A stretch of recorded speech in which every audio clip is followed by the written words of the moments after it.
Olá, meu nome é Vinícius Augusto Moura, eu sou coordenador do projeto Escola de Gestão Inteligente, uma parceria entre o Tecpar e a Celepar, que oferta qualificação de curta duração aos servidores municipais. E dando continuidade a uma série de entrevistas sobre os temas propostos pela escola, hoje convidamos o agente de controle interno, Gudrian Lima, para falar um pouquinho para vocês sobre inventário patrimonial. Gudrian, eu gostaria que você inicialmente falasse um pouquinho da sua formação e da sua experiência na atividade de inventário patrimonial. A minha atividade profissional está atrelada à contabilidade, atuando há mais de 17 anos nessa área, né? Dentre elas, os recursos humanos, contabilidade tributária e também na parte de inventário patrimonial. Sou auditor, certificado pelo Conselho Federal de Contabilidade, atuando nesta área da auditoria. Sou professor de contabilidade no curso de graduação de Ciências Contábeis em diversas disciplinas, bem como em cursos de pós-graduação em contabilidade tributária. Bom, Gudrian, para iniciar, eu gostaria que você falasse para a gente um pouquinho de qual é o objetivo do curso sobre inventário patrimonial que a Escola de Gestão Inteligente está ofertando. O curso de inventário patrimonial tem como ideia principal que os alunos tenham condições de executar o inventário patrimonial sem a real necessidade de contratação de empresas especializadas. Certo. E com relação aos municípios ou os entes que resolvem terceirizar esse levantamento patrimonial, né? Hoje tem muita gente que opta por fazer a terceirização de parte dessa atividade. Para esses servidores envolvidos nesse caso, também é válido a realização do curso? Ou seria apenas para o servidor que vai iniciar o levantamento patrimonial desde o início? Sim, bem válido o seu questionamento. O curso, claro, ele vai ensinar como desenvolver a execução do inventário patrimonial. Mas o objetivo geral do curso é que os alunos tenham condições não apenas da execução, mas compreendam e possam ter condições de fiscalizar, coordenar o inventário patrimonial, né, junto a essas empresas terceirizadas, né, com o intuito, claro, de trazer maior eficiência, maior eficácia na condução do inventário patrimonial. Muito bem. Gudrian, com relação à necessidade de realizar o inventário patrimonial, falando mais especificamente dos municípios, qual é essa real necessidade? Existe alguma obrigatoriedade por força de lei para que os municípios realizem o inventário patrimonial ou é uma opção do município? Sim, existe uma obrigatoriedade legal que os municípios, as entidades públicas realizem inventário patrimonial. A Lei 4.320, de 64, se eu não me engano, é o artigo 96, ele diz que as entidades devem levantar o inventário, né, realizar o inventário patrimonial anualmente. Então, só que essa prerrogativa também aplica-se a qualquer empresa, né? O imobilizado, os bens de uma empresa, é necessário que você esteja sempre verificando se os bens estão alocados adequadamente, se estão em uso adequadamente. Então, existe sim uma obrigação legal, mas existe uma outra situação que é a questão da gestão dos bens, né? É importante prezar por esses bens. Muito bem. Gudrian, agora falando um pouquinho mais sobre o inventário patrimonial, gostaria que você fizesse uma breve introdução com relação ao que seria o ativo não circulante, né? A gestão do patrimônio, que você já comentou um pouquinho, e também falar sobre os indicadores da área de patrimônio. Sim. O curso, dentro da introdução do curso, nós vamos abordar o ativo não circulante. O ativo não circulante ele veio pela legislação 11.638, foi uma adequação da lei, né, onde algumas contas contábeis que nós vamos tratar no curso, como o realizável a longo prazo, a conta de investimentos. Nesta nós vamos tratar um pouco sobre controladoras, controladas, né, como é que funciona isso na prática. Entramos daí na parte do imobilizado, onde nós vamos tratar desde a questão teórica do imobilizado, as depreciações, o método de depreciação linear, soma dos dígitos, né, quais as taxas de depreciação que podem serem executadas e a última conta que vamos analisar é a parte do intangível, que veio pela alteração da 11.638, incluindo ela dentro do grupo do ativo. No tópico de gestão do patrimônio, nós vamos entender a necessidade real de prezar pelos bens públicos, né? Prezar pelo imobilizado de uma empresa. Vale lembrar que quando uma empresa inicia suas atividades, a primeira coisa que o gestor desenha é quais os bens que serão necessários para a geração de receita. Logo, o imobilizado, uma mesa, uma cadeira, um equipamento, uma máquina, elas são utilizadas na geração dos lucros. Então, se eu tiver bem controlado o meu imobilizado, significa dizer que eu terei mais condições de atingir meus objetivos, que é ampliar o lucro de uma empresa. Então, numa entidade pública, na verdade, tendo o imobilizado controlado, tendo a gestão do patrimônio bem elaborada, significa que eu consigo prestar um serviço de melhor qualidade ao público, melhor qualidade à sociedade. No ponto a respeito dos indicadores, ele vem alinhando com a gestão do patrimônio, porque existem indicadores que eu posso mensurar como é que está a minha gestão, como é que está o controle dos bens imobilizados. Eles vão desde os indicadores vinculados à contabilidade, por meio do balanço patrimonial, por meio de outras demonstrações contábeis, bem como indicadores que eu posso desenvolver dentro da entidade, né, verificando, por exemplo, qual é a relação dos bens desaparecidos ao total dos bens, né, qual índice que seria o melhor, né, ou verificar qual é a incidência de desaparecimento, incidência de bens patrimoniais obsoletos. Então eu consigo desenvolver indicadores para a melhor gestão do patrimônio. Bom, Gudrian, com relação à parte de gestão de pessoas e inventário patrimonial, o que você poderia falar para a gente? A gestão de pessoas está diretamente ligada ao inventário patrimonial. Por quê?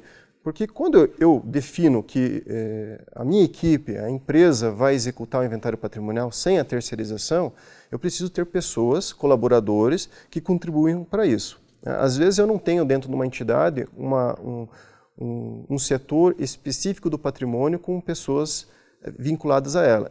Às vezes eu necessito pegar emprestado alguns colaboradores na execução desse inventário. Então é importante a gente compreender um pouquinho de gestão de pessoas, porque nós estamos trabalhando com perfis de colaboradores. Então é importante conhecer um pouco sobre o perfil, é bom conhecer um pouco sobre a gestão de pessoa para saber aonde alocar o recurso humano para melhor execução. Então, porque depois nós vamos ver durante a execução do curso que a gestão de pessoas, os colaboradores em si, se eu alocar incorretamente numa atividade, às vezes eu posso fracassar no inventário. Então, é uma forma de nós conhecermos um pouquinho o colaborador, conhecer um pouquinho o perfil. Com relação à parte da utilização da tecnologia, Gudriel, o que você poderia falar para a gente da utilização de tecnologia, de sistemas de dados, no levantamento e no controle do patrimônio público? A grande maioria, se não a totalidade, hoje, utilizam um sistema de controle de aquisição, de gerenciamento dos bens patrimoniais. Tá? Então a ideia do curso abordar esse tópico é conhecer um pouco quais são as tecnologias que eu tenho hoje no mercado, né? Ou as que eu possuo, como eu vou utilizar ela da melhor maneira. Né? Então é importante, no levantamento dos dados, como é que funciona essa ferramenta. Saber como é que é feita a aquisição, saber como é que é feito o cadastramento, né, das aquisições dos bens, para que depois eu possa realizar o levantamento dos dados através de emissão de relatórios. Gudrian, o que você entende sobre inventário à base zero? O que seria o inventário à base zero? Legal. O inventário à base zero, na verdade, ele foi baseado no custo à base zero. Né? Vem lá da contabilidade isso. Mas eu posso ocorrer de eu nunca ter feito inventário dentro da empresa. Né? Existem ainda empresas que ainda nunca executaram um inventário patrimonial. Não se sentem confortáveis em utilizar o sistema de dados atualmente cadastrado na empresa para a execução do inventário. Então prefere iniciar do zero. Não, vamos começar do zero. Vamos entrar em cada setor, independente se eu sei quais são os bens que estão alocados ali. Eu vou fazer do zero. Né? Só que o problema desse inventário à base zero é que eu tenho que esquecer um pouco as plaquetas. Né? Que os bens patrimoniais são alocados plaquetas com numeração, código de barra. Eu tenho que esquecer isso. Então aquelas empresas que não têm a sua totalidade, ou têm deficiência na colocação de plaquetas, eu posso utilizar, daí no caso, Vinícius, o inventário base zero. Bacana. Então o inventário à base zero, ele pode ser realizado a qualquer tempo. Sim, não é necessário que eu nunca fiz inventário patrimonial para fazer inventário à base zero. A partir do momento que eu me sinta desconfortável com a informação ou que haja algum questionamento em relação à condução ou gerenciamento dos bens, eu posso aplicar o inventário à base zero. Ou seja, eu utilizo técnicas para que, desconsiderando todo o sistema de dados existente dentro da empresa, vou a campo, realizo o inventário. Nesse caso, seria um inventário manual, né, com prancheta. Né? Por que isso? Porque eu estou excluindo as plaquetas, estou desconsiderando as plaquetas. Então, é uma alternativa para as empresas que ou fazem tempo que não fazem inventário ou que realmente não se sintam confortáveis com isso.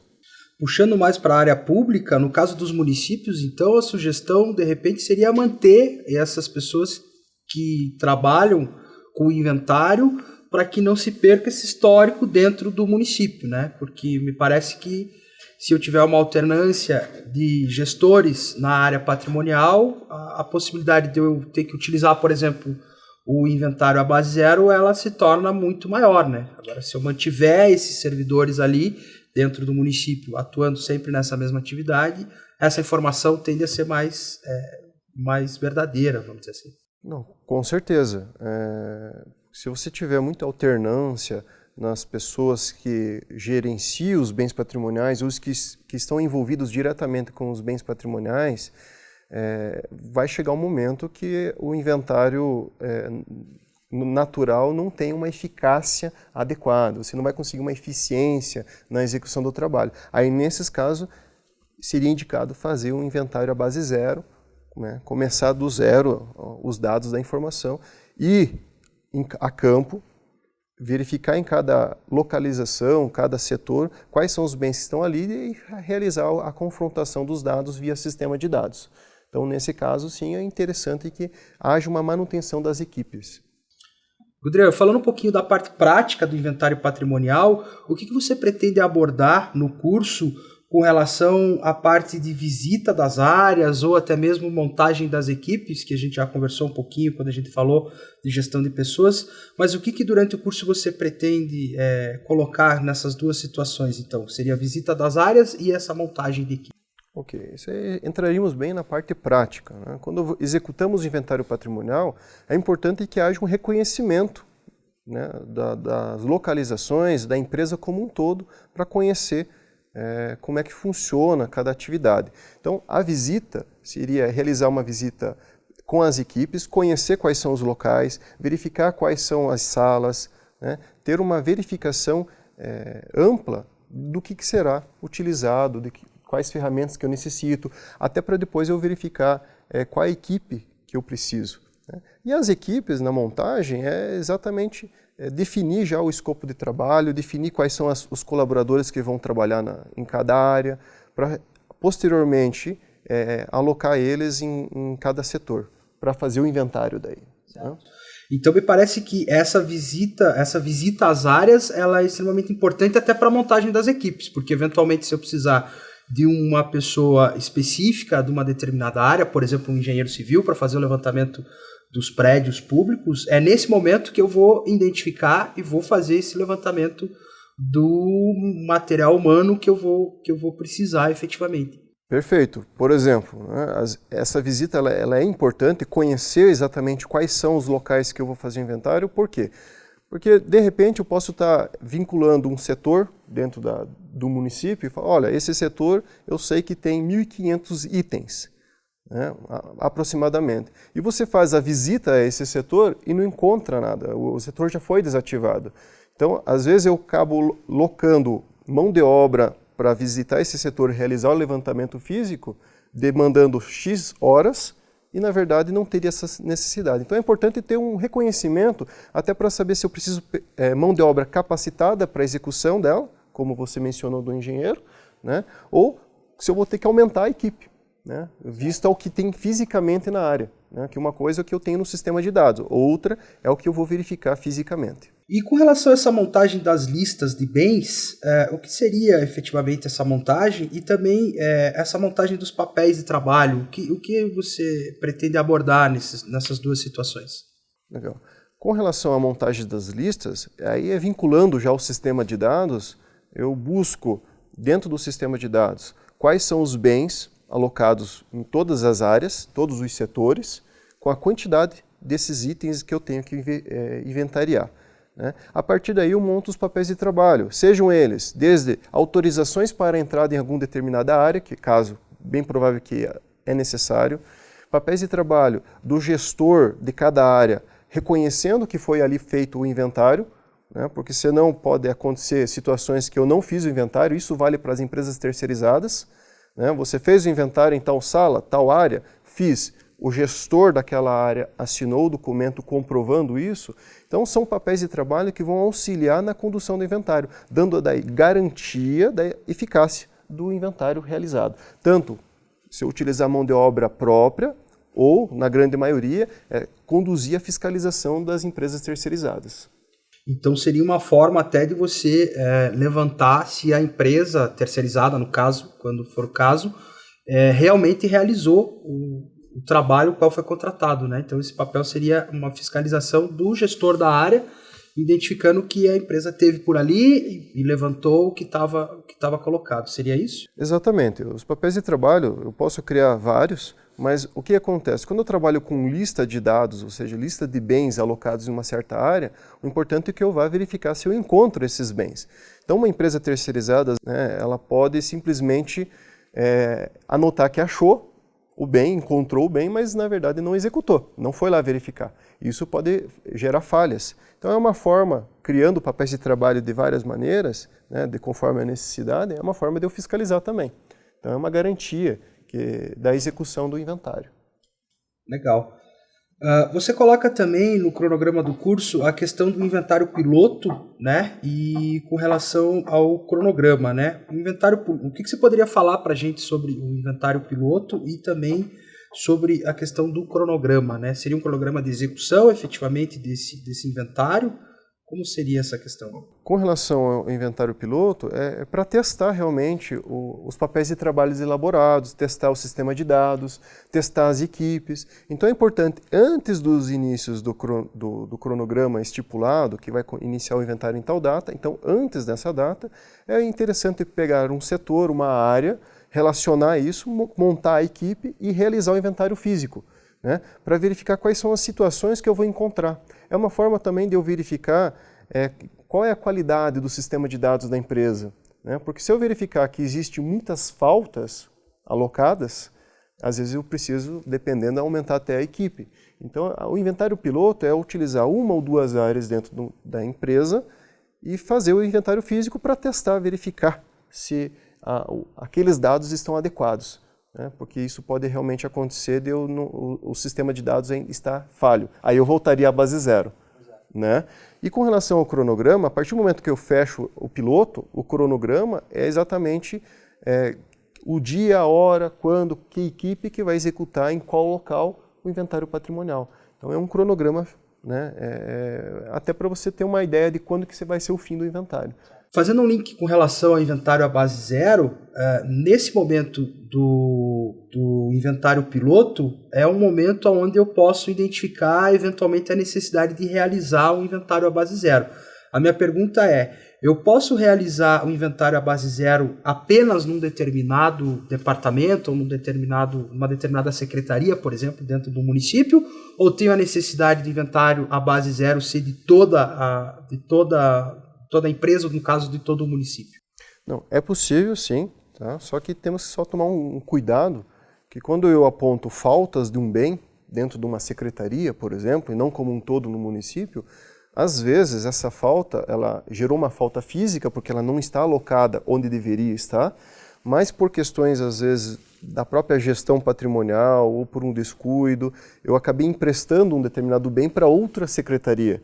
Então pode gerar uma falta na secretaria que eu estou fazendo a base zero e isso, se eu não lembrar que eu emprestei, né, vai ser difícil eu localizar esse bem. Então, se eu fizer, mas eu posso fazer apenas para acertar uma secretaria. Pode ser feito, daí alinhando, claro, com o sistema de dados. Né? E se eu aplicar o sistema de bases zeros numa secretaria e no inventário como um todo daí, do município, aí sim eu conseguiria encontrar essa falta em outros locais. Então é interessante, quando eu fizer inventário, ou eu faço de uma única área, ou eu faço como um todo. Tá? O que eu não posso é fazer de 2 áreas, 3, 4 áreas, porque vai gerar falta, sim, é natural, é normal que isso ocorra, né?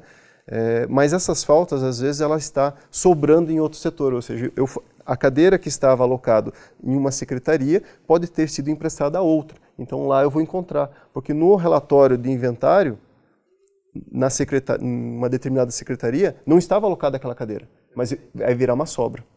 Então, a sugestão é que, se for fazer o inventário à base zero, tente fazer pelo menos de toda a área. Por exemplo, vai pegar todo o mobiliário do município e, se tiver que fazer o inventário à base zero, que faça ele em todo o município com relação ao mobiliário, para não ocorrer falhas de...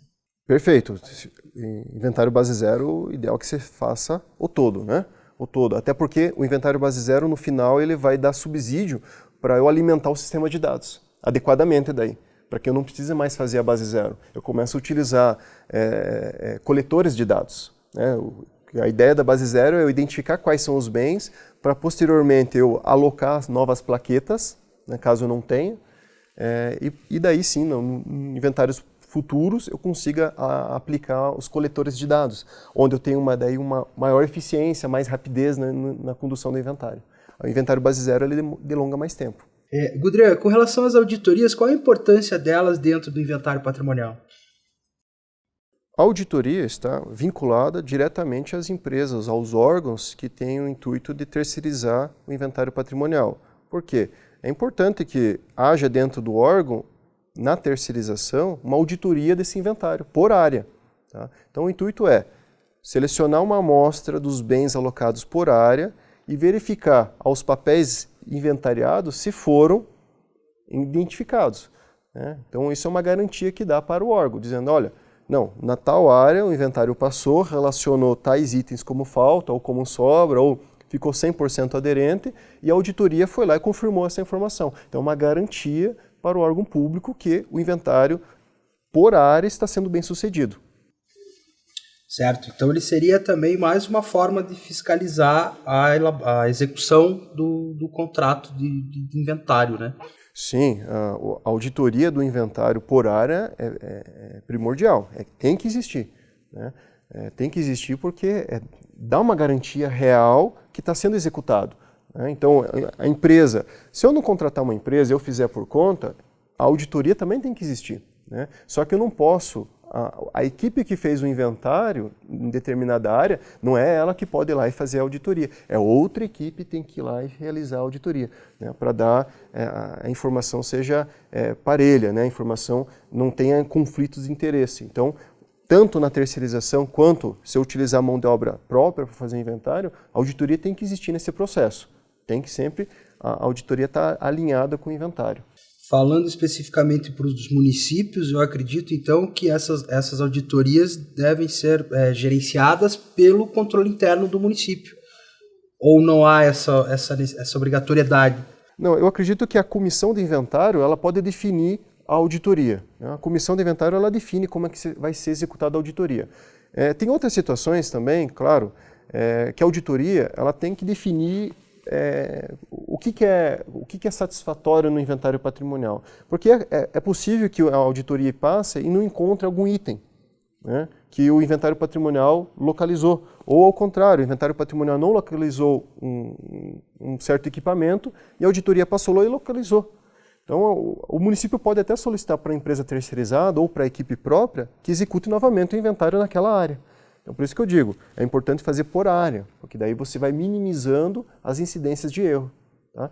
Agora, eu acredito que toda essa gestão do inventário, quanto dos procedimentos de auditoria que devem ser executadas, sejam executadas pela comissão de inventário. E o que você poderia falar para a gente explicar o que seria a questão do cotejamento dentro do inventário? O que que é o ato de cotejar? O que seria cotejamento? Interessante. O cotejamento, na verdade, finalizei o inventário. Finalizei o inventário físico, já coletei todos os dados em todas as áreas, todas as secretarias, né, da empresa como um todo. Fiz todo o levantamento. Está no papel, está no coletor de dados.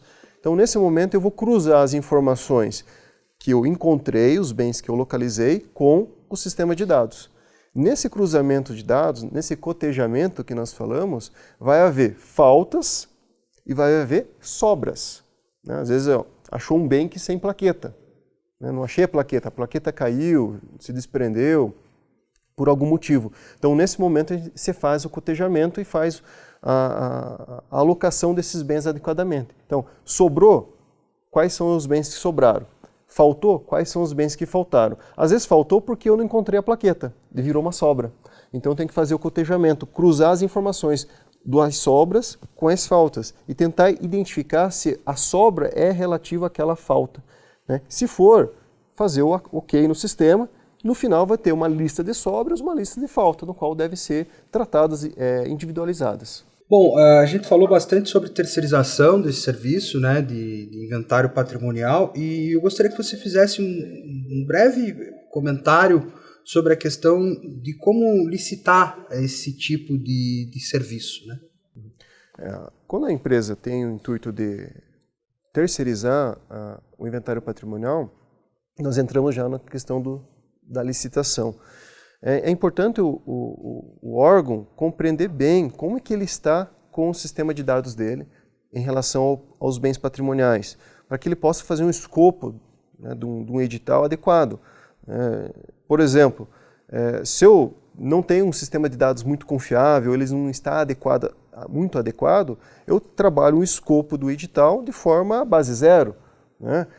Começando do zero. Então, uma empresa, por exemplo, que ela quer colocar as plaquetas, né, nesse caso ela também poderia utilizar a base zero. Então, a montagem do edital de licitação com relação ao que executar é importante para o município compreender como é que ela está. Às vezes o município queira contratar uma empresa para colocar etiquetas de radiofrequência, mas ela não tem a qualidade dos bens patrimoniais, da gestão patrimonial adequado.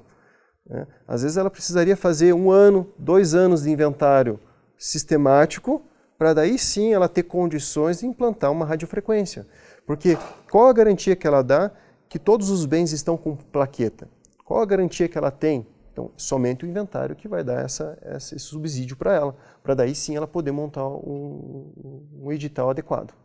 Então é importante que o município tenha o mínimo de conhecimento da sua real situação, até para que ele possa levantar as necessidades e posteriormente a orçamentação desse serviço, que não deve ser nada muito simples, e posterior, né, a orçamentação realizar o processo licitatório, né? Então o município tem que ter ali uma base do que ele possui, qual é a sua real situação com relação ao seu patrimônio, para que posterior a isso ele vá no mercado, levante os orçamentos, o custo e posteriormente realize a licitação. Seria isso? Sim, com certeza. É importante o município compreender a sua gestão patrimonial.